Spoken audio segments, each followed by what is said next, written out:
We certainly hope you all had a happy Thanksgiving with lots of delicious feasting with family and friends. Before we get to the rest of the show, I'm going to go around the table, see how everyone's Thanksgiving was. I think we'll have to start with you, Greg. It was great. The producers asked us if we would supply pictures. Okay. So I did. So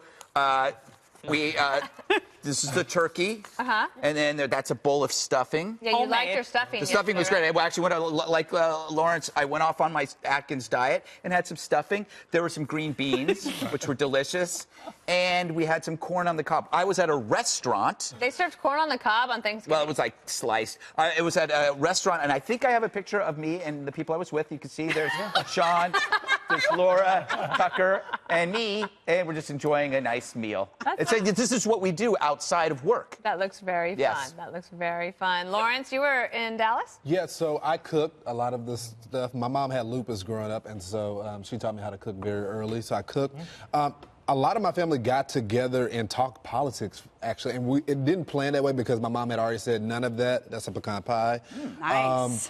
But we talked about it. It was very civil. It was a civil conversation. Nobody was screaming at each other. I mean, we naturally talk loud, but, it went well. We're showing pictures of ourselves. You're showing pictures of the food that you made. Yeah. With some good Doug, seasoning. what'd you do? You know, my mother is 92. Oh. She is sharp as a tack, and she and I and a friend went out to a hotel, and my mother had whatever she wanted with the active support and love of her son. It was the right kind of Thanksgiving. Thanks for asking. Oh, that's good. She earned that. She did, and I felt proud. And we are thankful. This is your first time on the Five. Yeah, and my mother is, I hope, watching, but thank you, Mom, for everything, and thank you for all the love and support that you've given me.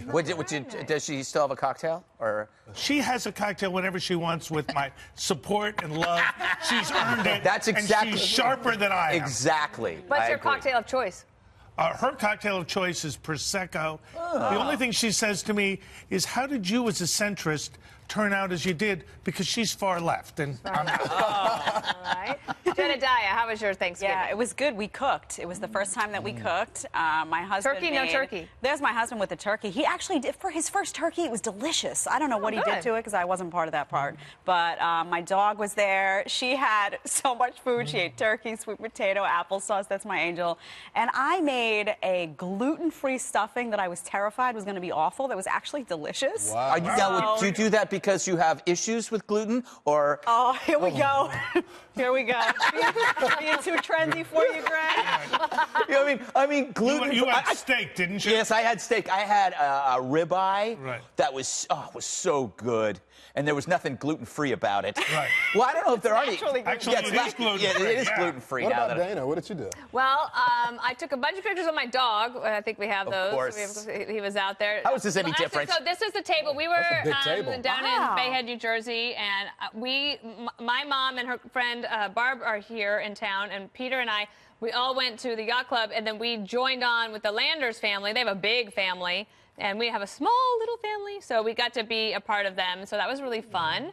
You know what's interesting? Pictures of my dog. That's the only thing I wanted. I don't know. She's so serious. Bummer. You know, what's the interesting fact I told you today about the yacht? There is no sea. The sea is silent in yacht. Yes. Isn't that interesting? We learn Everyone something new from you every day, Greg. Yes. Yes. If you watched our Facebook Live, you too could have had that from before. So. And you can win these pictures. Yeah. Win the pictures? If you Yes, you can win these pictures. And both of you guys I'm guessing what I'm thinking of right it's now. time to get back on the diet now. Yesterday was a cheat day. I'm jealous of you, Lawrence. Yeah. 51 pounds, 11 weeks. But I'm yesterday jealous. was the day to celebrate. You eat whatever you want. That's you true. enjoy your family, and then you go back on it today. So you're going to buy a bunch of new clothes? Yeah, I'm doing that. Black Friday shopping. Yeah. Gotta All do right. that. Well, we have a lot to get to, even though I would like to talk about Thanksgiving. But we have to move on to the border battle that's heating up. President Trump threatening to shut down the entire border if Mexico doesn't control the migrant caravan headed our way. If we find that it gets to a level where we are going to lose control or where people are going to start getting hurt, we will close entry into the country for a period of time until we can get it under control. I've already shut down parts of the border because it was out of control with the rioting on the other side. Could there be a shutdown? There certainly could, and it will be about border security, of which the wall is a part. The president also says he's authorizing active duty troops at the border to use force if they have to.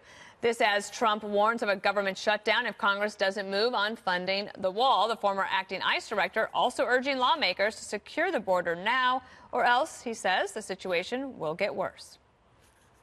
The reason there's a caravan on the border, the reason the borders, the numbers are high right now is because Congress has failed to act. They failed to build a wall. They have failed to close the loopholes that are causing these caravans. Everybody's watching what's going on right now. And if we do not secure this border, if we let these people come in and they get released, not to show up in court, or even if they show up in court, get ordered, don't leave. If we don't have a hard response and protect the sovereignty of this country right now, there's going to be more caravans. This is just the beginning. All right, so in the green room, I was saying that I have this sense. I can see the future, that this issue is coming to a head and it's going to get solved. Congress is going to have to do something.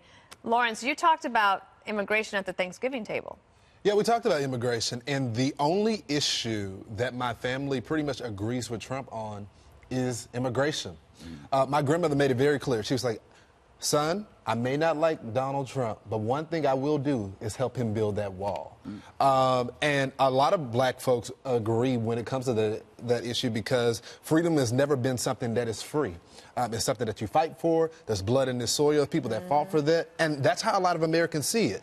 Now, we talked about this earlier on your show. Will Congress get it done? I don't think so because both political parties benefit from this controversy. The president has caved on the issue a little bit. He said, look, I'll give you citizenship for DACA people. But as far as the parents coming across here, they got to go through the process. I'm going to secure the border. And I don't think Democrats are willing to cave because of the optics of the wall. Even though many of them previously had the position of supporting the wall, a lot of them don't support it now. I think we Democrats would benefit from a compromise. Yeah.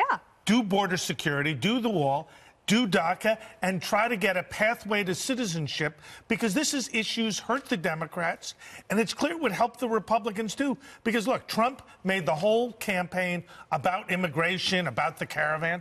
It didn't do so well in the congressional elections, and for him to broaden his appeal for 2020, a deal would help him. My advice in the lame duck session: start the process of getting it done. Tie it to criminal justice reform will be even better. Well, that's going to be tough to get immigration done in a lame duck. Yeah, but we got to try because ultimately it'll be tougher for the Republicans after the new Congress is sworn in with Nancy Pelosi. That's true. I'm an optimist. I feel like something could get done, Jedediah, but these guys are telling me it's going to be tough. He ran, I mean, this was the chief issue that President Trump ran on, and one of the reasons he got elected was immigration. That people felt he was going to be tough on that. He talked about the wall extensively. So I think if there's an issue for him to really hit home on and really, look, if you got to shut the government down, I know people on the left and some people on the right freak out when you talk about a government shutdown. It's a gift to the left. Yeah, but not necessarily, because no, you know why it's a gift to the left? Because they market it well, because they don't talk about the fact that so many essential government services actually continue when you have a government shutdown. I feel like the tide is turning on it, though, Greg. Like, you see the pictures every day. We talk about this issue every single day for years, and it feels like, to me, like it's coming to a head and might get it to a good place. Well, I'm a little pessimistic as well.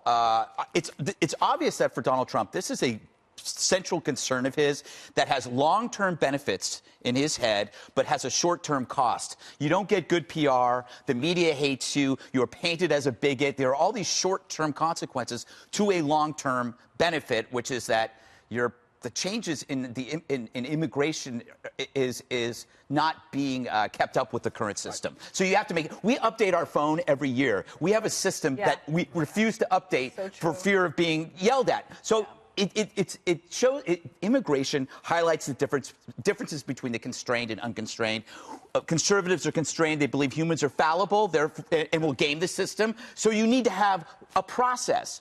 But the left, unconstrained, believe in moral progress and that laws are just temporary. And so the answer is not moral progress. It's political benefit. If Trump is flexible on what the wall is and the Democrats are flexible on terms for DACA and a pathway to citizenship, the big winner will be Donald Trump because he'll be able to say But that's not where won. your base is. Your base is the progressive wing of the party. I'm not a progressive, in case you haven't But I'm noticed. telling you, your party, that's not where the energy of your party is right now. Sadly, you're right. A lot of those people are open border, progressive. They are, and that's so very bad. You have to please those people. No, And you so don't have to please they them. are, but You your tell them- leadership is, though, because she's fighting for re-election right now. and She's she doesn't re-elected. That's done. She doesn't have the full support of her caucus right now. She does now. And they're going to It's stall her done. in chairmanships and all those other committees all as done. well. And so with that base of the party, how are you going to be able to shut them up? You're not. And so they're Don't going need to hold shut the them line. up. We just need to get the Republicans to do a deal that will benefit Trump, benefit the Democrats, and benefit the country. Yeah, but you know how this works, Doug, right? I Which do. is that I've we're been gonna, there. Right, but they're going to say, oh, yeah, you know, let's talk about a path to citizenship. And then once this is all figured out and we have comprehensive It's not immigration happening. reform, then we can talk about border security. I say flip No, it. you got to do border security first. You're right, Jedediah. Got to be border security first. Yeah. I Here's agree. the thing. I'm going to make one last point, and then we'll go. It's just that if both sides benefit from it politically, from it being an issue, why can't the same be true, that both sides would benefit from it getting solved? Because you're leaving out one central piece, and that is the media, which benefits from playing Santa. And it goes back to the short-term consequences, which is you can call Trump a racist, you can call conservatives bigots, and you can ignore the long-term benefits, which is that this will make the country safer and better to have an immigration system that matches the current challenges. It's hard to be the adult. Yeah. That's what we're dealing with right now, talking about walls and talking about immigration. That's the adult filter. The media has the child filter, which is like, this is just mean. That's the challenge. If the Democrats say, we want to do a deal, then you think the media won't say, okay, well, then like they will support them in trying to get that done? I think they will do that if they actually get the White House, and then all of a sudden they become adults. Well, but right now they don't have to. But they tried that in 2008. And Obama They should try won, it again never now. worked. It'll All right. help the Democrats. We could talk about this like at Lawrence's Thanksgiving table.